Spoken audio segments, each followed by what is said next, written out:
உலகிலே எத்தனை கோடி உயிரினங்கள், எத்தனை கோடி மக்கள், இவை அனைத்திற்கும் நம் தேவன் உணவு அளிக்கிறாரே. இதோ தூதர்கள் சாப்பிடும் மன்னாவையும் அளித்தாரே. அது மட்டுமா, முறுமுறுத்த இஸ்ரவேலருக்கு காடையையும் கொடுத்தாரே. உன் பெற்றோருக்கு உணவளிக்காத உனக்கும் உணவளிக்கிறாரே. தேவனை ஒருவரும் ஒருபோதும் கண்டதில்லை.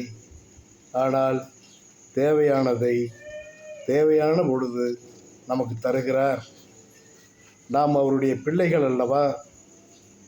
எல்லாம் அவராலே ஆகும் என விசுவாசி. ஐஸ்வர்யத்தையும் கனத்தையும் நமக்கு தருவார். உன்னை சுற்றி இருக்கும் சக மனிதர்களோடும் உறவினர்களோடும் உன்னை அன்பினால் உறவாக்கிக்கொள். நாம் வாழப்போவது இந்த ஒரு வாழ்க்கைதானே. இரவும் பகலும் அவரோடு உறவாடு.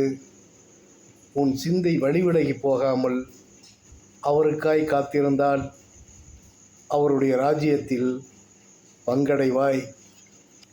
நாம் அவர் சொற்படி கீழ்ப்படிந்து நடந்தால் உன்னை பாதுகாத்து உன்னை உலக இச்சைகளுக்கு விலக்கி காத்திடுவார். இதோ உலகத்தின் முடிவு பரியந்தம் நான் உன்னுடனே இருக்கிறேன். வாதை உன் கூடாரத்தை அணுகாது என உனக்கு வாக்களிக்கிறார். எல்லா காவலோடும் உன் இருதயத்தை காத்துக்கொள். அவருடைய நிழலில் இளைப்பாறுவாய். ஆமேன், ஆமேன், ஆமேன்.